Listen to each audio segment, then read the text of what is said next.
Assalamualaikum warahmatullahi wabarakatuh. Alhamdulillahilladzi an'ama 'alal muslimin bi ni'matil Islam. Ahmaduhu subhanahu yad'u ila daris salam. Asyhadu an la ilaha illallah wahdahu la syarika lahu dzul jalali wal ikram. Asyhadu anna sayyidana wa nabiyyana Muhammadan 'abduhu wa rasuluhu sayyidul anam. Allahumma shalli wa sallim wa barik ala sayyidina Muhammad wa ala alihi wa ashabihi al-barakil kiram. Amma ba'du. Qala Allah ta'ala fil Qur'anil Karim wa huwa asdaqul qa'ilin. A'udzu billahi minasy syaithanir rajim. Bismillahirrahmanirrahim. Fakulu mimma razaqakumullahu halalan thayyiban washkuru ni'matallahi in kuntum iyyahu ta'budun. Qad qala an-nabiy sallallahu alaihi wasallam Talabul halali wajibun ala kulli muslim. Subhanaka la ilma lana illa ma 'allamtana innaka antal alimul hakim wa tub 'alaina innaka antat tawwabur rahim. Wahdina wa waffiqna ila siratal mustaqim wa 'afina wa 'afina bi rahmatika ya arhamar rahimin. Wala haula wala quwwata illa billahil aliyyil azim. Bapak Ibu hadirin hadirat muslimin kaum muslimat, jamaah salat pada subuh yang dimuliakan Allah, yang dirahmati Allah, yang saya hormati. Hari kita semua mensyukuri nikmat-nikmat Allah yang telah Allah berikan, tiada terhitung, tiada terhingga, tiada terbatas. Dengan kita mengagungkan Allah, mentakzimkan Allah, dan puji Allah dengan kalimat tahmid alhamdulillahirabbil alamin. Kemudian kita bersalawat dan salam pada Nabi kita Muhammad sallallahu alaihi wasallam. Allahumma shalli wa sallim wa barik ala sayyidina Muhammad wa ala alihi wa sahbihi ajma'in. Penuh harapan kita semoga kita hidup di dunia tidak ditimpakan kefakiran dan kemiskinan, kemudian kelak di yaumul qiyamah dapat pertolongan Rasulullah yang disebut dengan syafaatnya Rasulullah sallallahu alaihi wasallam. Kata Nabi, kasratul zikri wassalatu alayya tudfiyal fuqara. Kasratul zikri, banyak berzikir dan berselawat kepadaku, tudfiyal fuqara, dijauhkan daripada kefakiran. Pada ibu yang saya hormati, pada kesempatan ini kita membicarakan tentang masalah mengisi perut kita, mengisi makanan dalam perut. Bagaimana ketentuan-ketentuan dalam syara' dalam Islam? Sebagaimana di awal tadi saya membaca sepotong ayat Allah surah An-Nahl ayat 114. Fakulu mimma razaqakumullahu halalan thayyiban washkuru ni'matallahi in kuntum iyyahu ta'budun. Maka makanlah sebahagian rezeki yang Allah berikan kepada engkau, halalan thayyiban, yang halal kemudian lebih baik. Fashkuru nikmat Allah, berterima kasihlah dengan nikmat Allah. In kuntum iyyahu ta'budun, sesungguhnya kamu itu hanya kepada Allah menyembah. Itu ayat Quran surah An-Nahl ayat 14. Kalau hadisnya juga kita sudah sebutkan tadi, talabul halali wajibun ala kulli muslim. Mencari yang halal itu wajib atas semua orang Islam. Nah, jadi kalau kita lihat sejarah, Bapak Ibu hormati, Sayyidina Abu Bakar sangat berhati-hati yang dimasukkan dalam mulutnya. Jangan sampai ada sesuatu yang dimakan tadi tidak halal. Satu ketika hamba sahayanya, budak Abu Bakar, membawa semacam makanan ke rumah. Tiba-tiba Sayyidina Abu Bakar memakannya tanpa bertanya dari mana budak hamba sahayanya itu dapat makanan itu. Setelah masuk ke dalam mulut, kata budaknya, Tuan kok tak nanya-nanya dari mana aku dapat makanan itu. Biasanya Tuan menanya, tapi kali ini kenapa Tuan tak nanya? Ada juga silapnya berarti kan.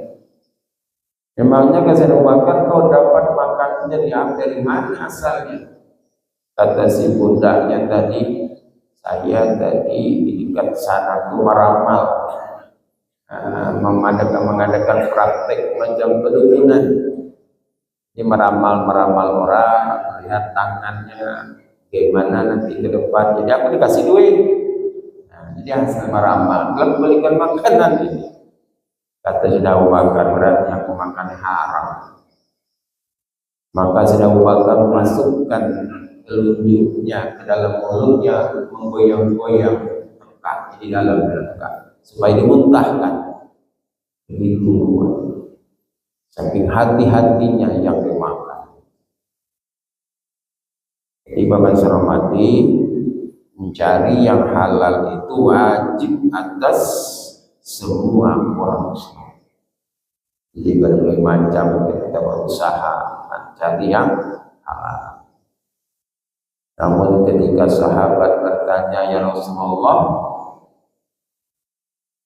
apa usaha yang paling bagus?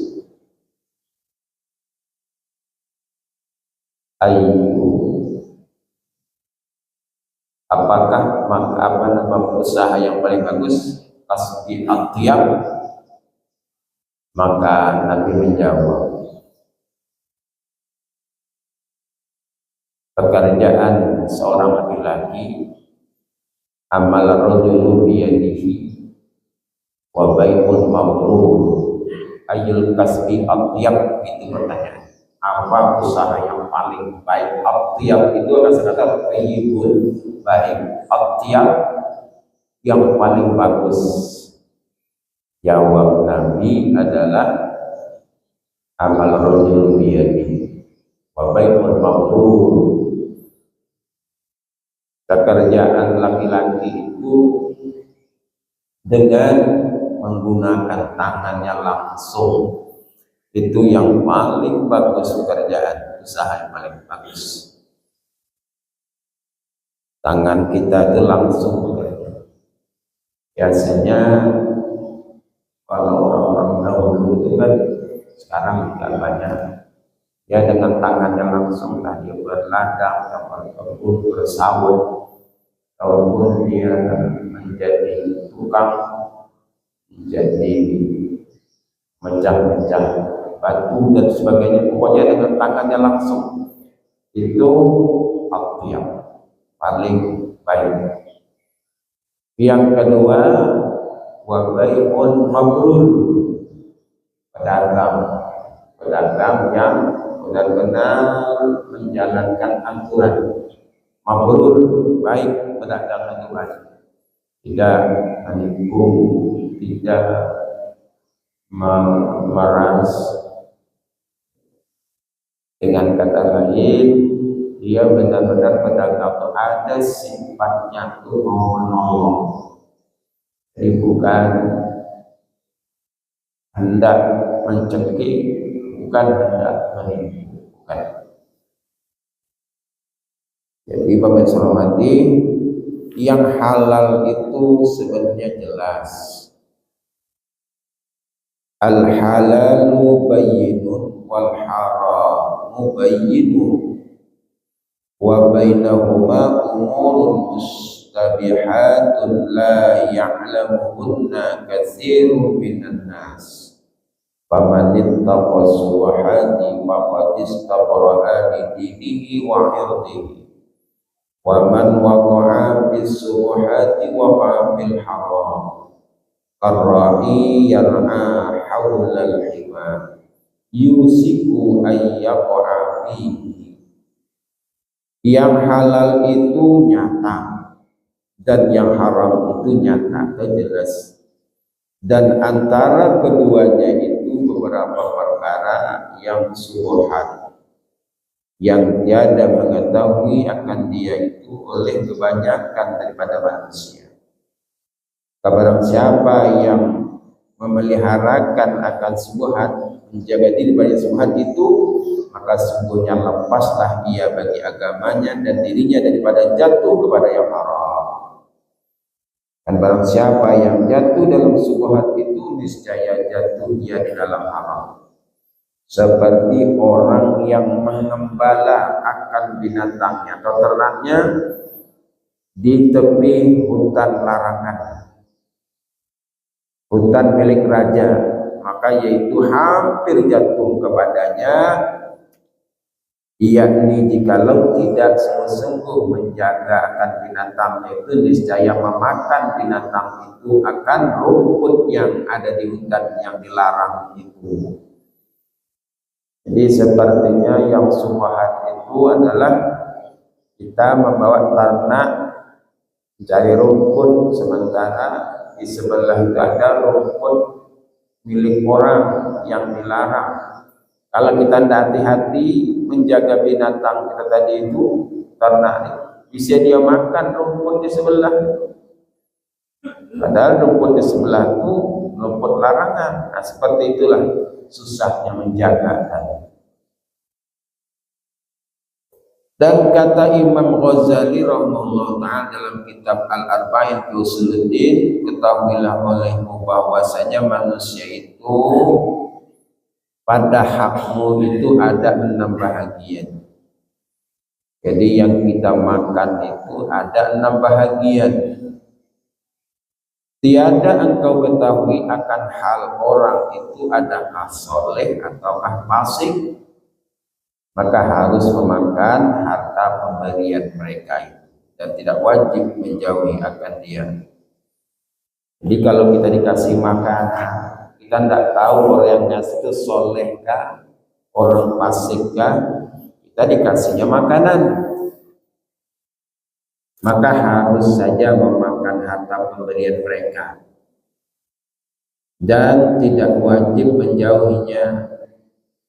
Tetapi bagi orang yang wara, orang yang hati-hati, betul hati-hati, yang sangat hati-hati terhadap yang dimakannya, wara, waw, ro, ain, wara, sunnah ia menjauhkan akan dia. Dia tidak tahu yang kasih ini siapa, jadi dia sunnah menjauhinya.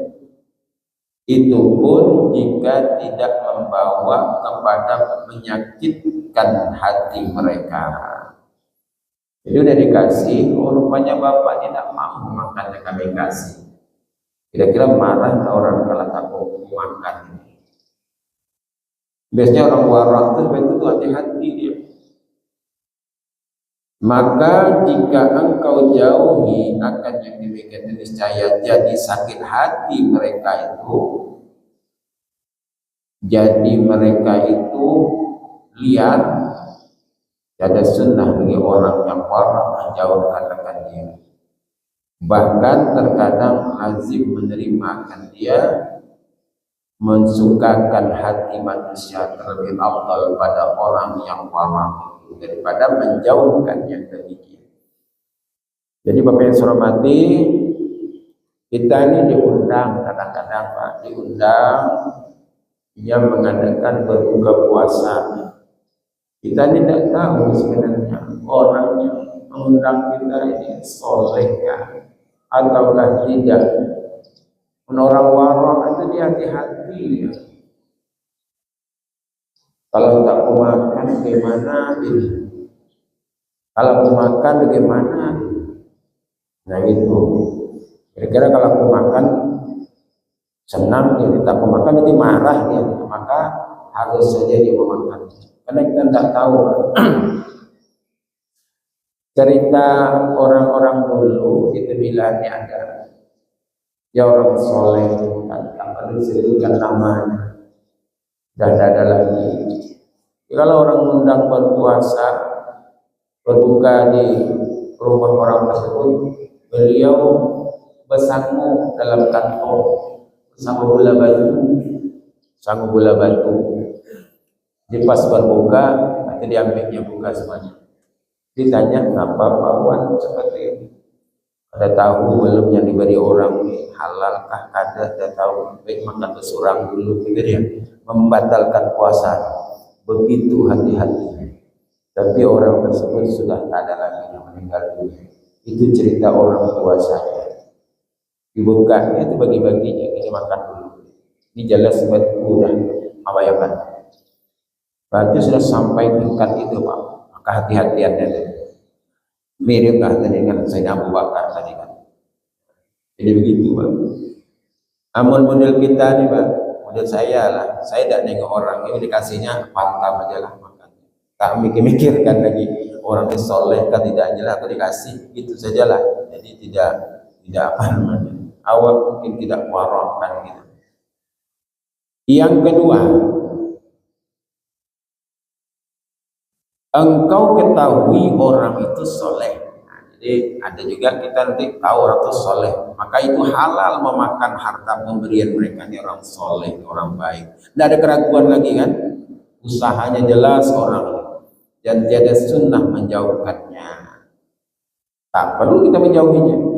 Maka orang yang menjauh akan yang demikian itu semata-mata mungkin was-was, bukan wara, dan terkadang menjauhkan yang demikian itu jadi maksiat lagi haram. Jelas orang itu baik, sudah soleh dia memberi kepada kita, nolaklah kita tak mau memakannya, bahkan itu lebih parah gitu.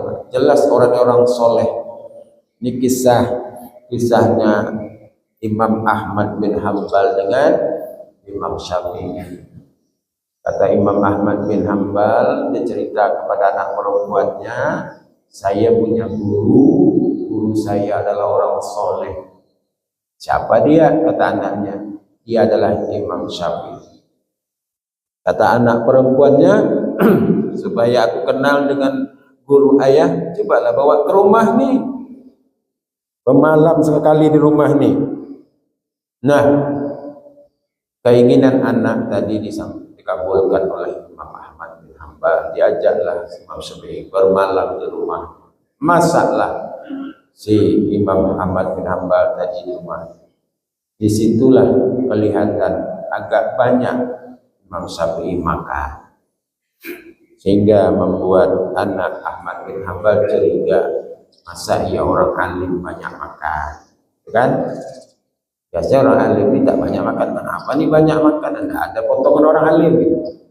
Ada juga rupanya anaknya nih bersangka kurang baik. Rupanya anaknya ini mau ngintip, pas malam masuk ke kamar Imam Syafi'i, tak keluar lagi malam. Sementara Imam Ahmad bin Hambal beribadah aja di luar. Kata anak Ahmad bin Hambal, ayah lebih alim lagi daripada guru ayah. Ayah beramal di luar, salat tahajud lah ini dan itu, berzikir dan bertasbih. Sementara Imam Syafi'i masuk kamar tidak ada keluar, berarti guring aja bahasan anak itu. Sampai subuh diketuk pintu oleh ayahnya, oleh Ahmad bin Hambal. Tuan guru, Sampai waktu kita sudah subuh, kita pergi ke masjid. Diikut oleh anak perempuan Ahmad Hanbal di belakang. Jadi perhatikan keluar dari kamar sampai ke masjid, sampai salat tak berwudu. Nah, parah lagi katanya, tak berwudu. Padahal itulah, kalau tak tahu jangan langsung mengambil kesimpulan, ambil keputusan, menilai orang. Ada sesuatu yang mata kita tertipu, pikiran kita tak benar. Pulang ke rumah pagi-pagi, anaknya bertanya, ayah katakan guru ayah orang alim, padahal tidaklah ayah, lebih alimlah ayah daripada dia. Tadi malam makan sini banyak, kata anak. Masa orang alim makan banyak. Kemudian dia ke kamar, tak ada keluar malam, tak ada berwudu, tak ada sholat malam, subuh pun tak berwudu. Nah, kata Ahmad bin Hanbal, kau jangan begitu. Nah, sebelum kita tanyakan dengan guru ayah itu, tidak boleh kau ambil kesimpulan begitu. Jadi sambil duduk-duduk, bertanyalah si anak tadi. Ayahnya nanyakan, tuan guru, anak saya ini bertanya, kenapa orang alim itu banyak makan? Kau nyinggung aku ya, kata Imam Syafi'i. Aku tahu yang kau kasih itu benar-benar halalan thayyiban.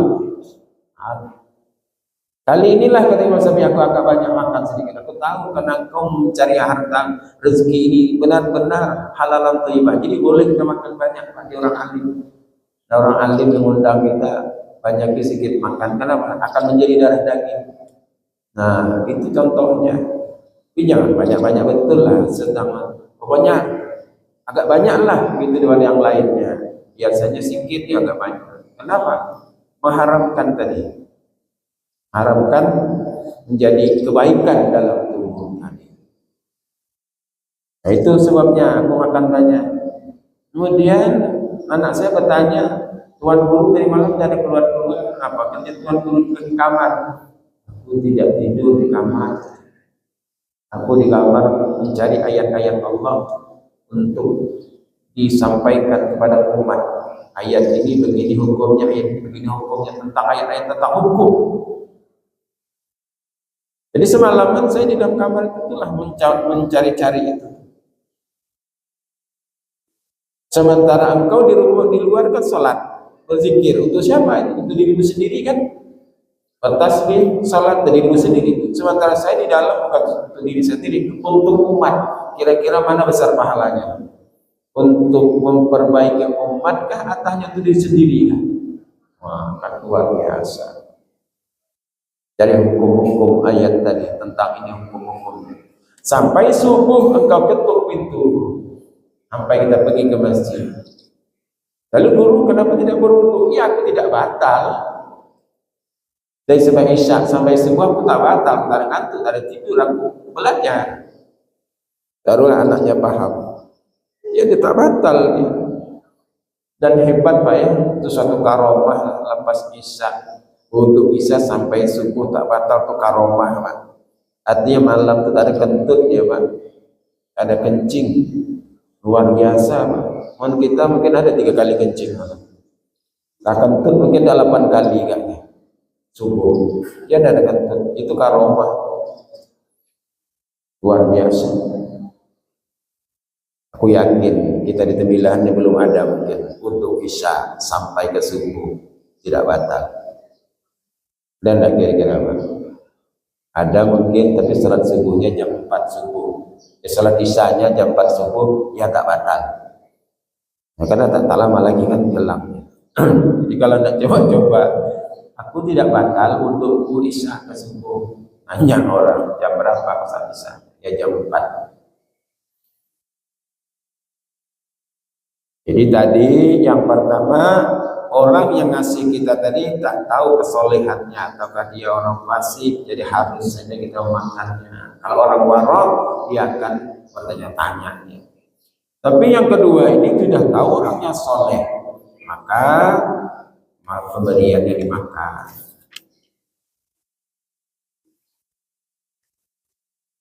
Karena menjauhkan kalimat itu membawa kepada jahat sangka kepada orang soleh. Nah, jadi kalau tak mau makan, ini kata orang soleh hebat betul kan orang ini anak makan. Saya pernah sekali Pak, guru saya almarhum sudah, pas saya lewat dipanggilnya, guru alim, sini kit, bapak mau belikan kau kue. Maaf Pak Guru ya, maaflah Pak Guru ya, saya bilang. Lalu saya pergi aja, sampai ke rumah baru saya terbenung pikir, kenapa saya tolak tadi ya? Ada orang soleh, dia membelikan kue, jelas dia orang soleh. Nyesal nih Pak sampai ke rumah. Kenapa saya tidak ambil tadi ya? Apa mungkin kata guru itu hebat betul kan? Engkau ini menolak pemberiannya, mungkin bisa begitu guru tadi. Ya, sampai ke rumah baru termenung. Besok-besoknya ada lagi yang cepat saya. Selalu dia menawarinya. Almarhum sudah. Kenapa? Sebabnya seakan ada sangka tak baik kan gitu. Jadi demikian itu durhaka gitu kan. Seperti firman Allah Ta'ala surah Hujurat ayat 12, inna ba'daz zanni ismu. Nah, sesungguhnya prasangka itu dosa. Baru sampai ke rumah menyesal ya. Jadi Pak, kalau ada orang soleh mengasih kita, ambil aja. Kenapa? Jangan ada sangka tak baik. Yang ketiga, bahwa engkau ketahui orang itu masyhur dengan zalim, terkenal kezalimannya, dan masyhur dia berjual beli dengan riba, hingga engkau ketahui bahwa segala harta mereka haram, atau kebanyakan harta mereka itu haram seperti kebanyakan daripada orang yang zalim, maka haram memakan harta pemberian mereka. Nah, jadi kalau kita tahu dia itu jelas-jelas sudah jual belinya riba terus, engkau ketahui segala hartanya haram, maka kau dia ngasih, nah itu susah, jangan dimakan. Ini bagaimana Ustaz? Mungkin dibuang.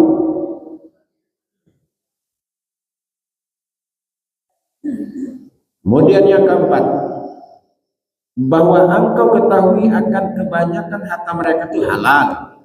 Kita tahu ada orang yang kebanyakan hartanya halal, tetapi tiada suci, daripada harta yang haram. Seperti ada harta mereka dapat daripada pusaka atau dapat daripada berniaga, pedagang, dan serta demikian itu ada pula dia bekerja dengan raja yang zalim. Dia berniaga, berusaha, ya kan? Dapat harta pusaka ada. Cuman juga dia itu bekerja dengan raja yang zalim. Maka pada itu harta mereka halal, tetapi tiada suci. Jadi keutamaan harta mereka itu halal, tapi tidak suci daripada bercampur dengan harta yang haram. Maka sedianya bagi orang yang warak menjauh daripada harta mereka, tetapi pada syarat tiada haram. Jadi dalam agama tidak haram memakan harta mereka. Bercampur dia, tahu dia. Ini orang di pedagang iya jual, tapi pegawai jual di pabrik babi misalnya. Gimana? Dia pedagang, tapi sebahagiannya zalim. Jadi bermacam-macam lah kan kerja orang. Jadi dalam kitab ini maka mereka bagi orang yang warak menjauh dia daripada harta mereka. Tapi pada syarat, pada agama tiada haram memakan harta. Mungkin kita yang makan yang bagian dagang. Ada memang orang seperti itu. Kau yang kau kasih aku ini yang hasil yang itu kan enggak katanya. Yang ini hasil aku ini ada banyak gitu. Aku tahu aja yang ini kada bagus, yang ini yang baik nih aja. Ada Pak gitu. Saya pernah ketemu paham aku katanya, ini hasil dagangku ya, bukannya hasil itu. Nah kan ada yang seperti itu. Kemudian yang kelima, bahwa orang itu tiada engkau ketahui halnya, tak tahu hal orang itu, tetapi ada engkau lihat atas mereka itu tanda orang zalim. Jadi orang banyak mengasihkan semacam makanan, kita tidak tahu orang itu, teman ada tanda dia orang zalim. Seperti ia memakai pakaian askar katanya, atau pakaian hamba orang yang zalim. Maka tanda ini menunjukkan akan harta orang itu haram. Maka wajib menjauh akan dia, dan jangan engkau makan akan harta mereka, melainkan jika sudah engkau periksa akan dia. Maka jika engkau dapat pada harta mereka itu akan alamat yang menunjukkan akan halalnya, maka harus engkau memakan harta mereka itu.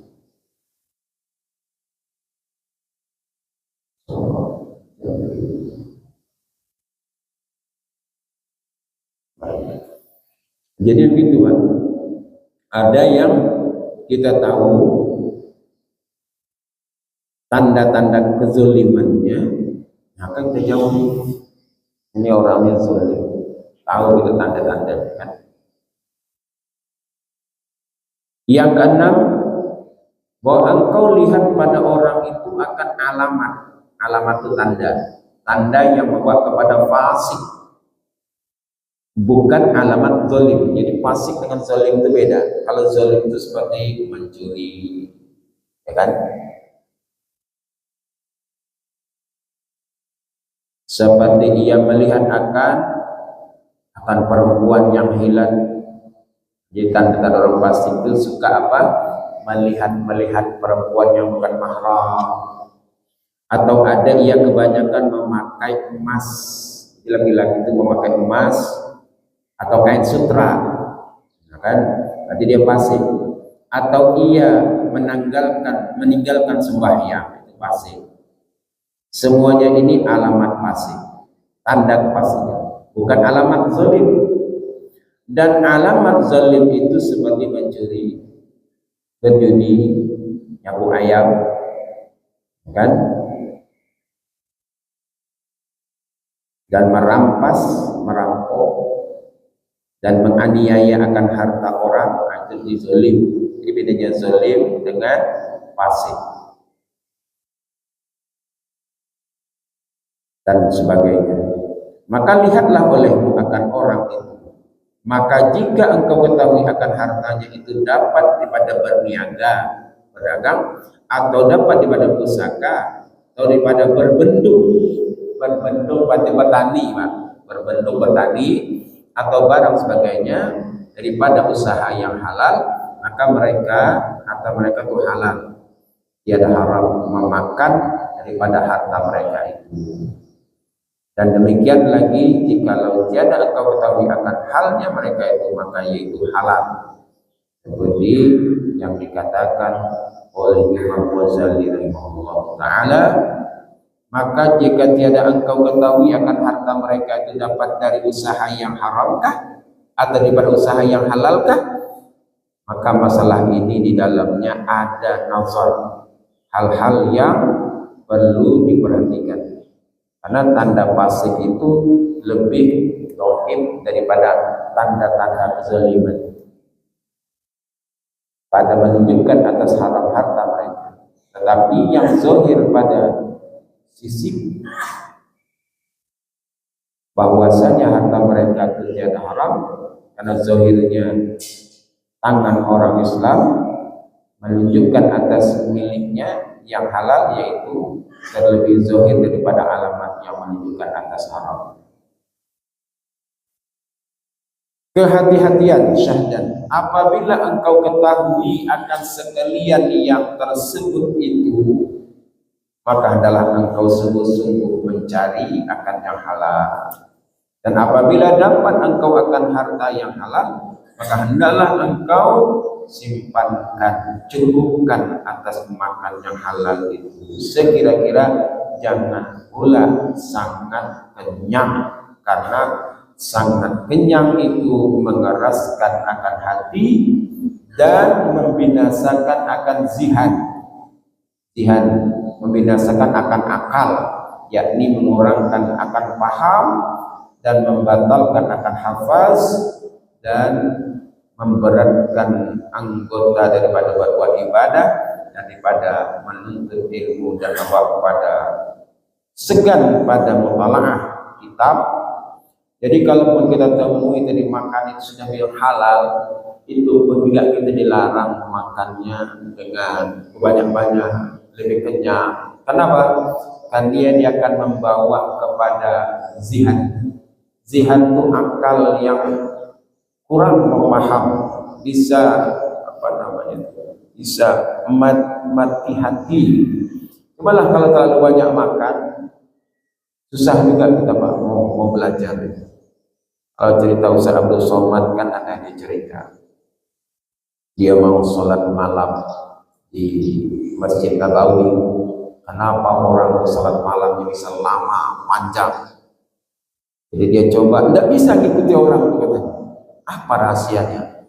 Rupanya makan menjelang malam sedikit saja katanya. Setelah makan sedikit, maka dia cobalah malam bisa beribadah. Mereka malam itu lama, tenggang. Jadi rupanya kalau kita banyak makan itu kuat mengantuknya dan susah untuk ibadah malam. Jadi, ternyata betul juga Pak. Kalau Anda percaya, coba lah. Kita hendak goreng itu makan banyak-banyak. Rencana mau nanti salat malam, coba nyaman banget goreng, mengalih bangun malam. Rupanya benar. Jadi memang dalam Al-Quran itu sudah disebutkan oleh Allah kan, wa kul wasrabu wa la tusrifu innahu la yuhibbul musyrifin. Surah Al-A'raf ayat berapa? Ayat 31. Wa kul wasrabu wa la tusrifu innahu la yuhibbul musyrifin. Makan dan minumlah, jangan berlebihan. Sesungguhnya Allah tidak menyukai orang-orang yang makan berlebihan. Kenapa? Nanti selanjutnya akan kita bicarakan orang banyak makan itu termasuk bermaksiat bagi kepada Allah. Insyaallah kita akan lanjutkan pada pertemuan berikutnya. Ini kita bicarakan tentang masalah maksiat zahir. Maksiat zahir itu adalah dari mana terjadinya maksiat zahir? Dari anggota tubuh yang 7. Mana dia? Mata tarik ke telinga, telinga tarik ke mulut, mulut turun ke perut, perut turun ke kemaluan, kemaluan turun kepada kaki, kemudian pada tangan. 7 tempat ini yang bisa melakukan maksiat zahir. Insya Allah kita akan lanjutkan tentang maksiat batin, itu ada 10 banyak. Ada pertemuan berikutnya. Semoga yang saya sampaikan ini memberi pelajaran kepada saya sendiri supaya kita nanti dapat menjaganya sehingga kita tidak termasuk pada yang haram, yang subhan. Semoga wabillahi taufiq wal hidayah. Assalamualaikum warahmatullahi wabarakatuh. Bismillahirrahmanirrahim. Bismillahirrahmanirrahim. Alhamdulillahirabbil alamin wassalatu wassalamu ala asyrofil anbiya'i wal mursalin wa ala alihi wa sahbihi ajma'in. Subhana rabbiyal aliyyil a'la wa ala. Allahumma arinal haqqa haqqan warzuqna ittiba'ah wa arinal batila batilan warzuqna ijtinabah. Allahumma aghnina bil ilmi wa zayyinna bil hilmi wa akrimna bit taqwa wal istiqamah jamilna bil afiyah. Ta'awum ya subhanallah wa tahiyyatuhum ya salam wa akhiru da'wana alhamdulillahi rabbil alamin. Taqabbalallahu minkum minna wa minkum taqabbal ya karim.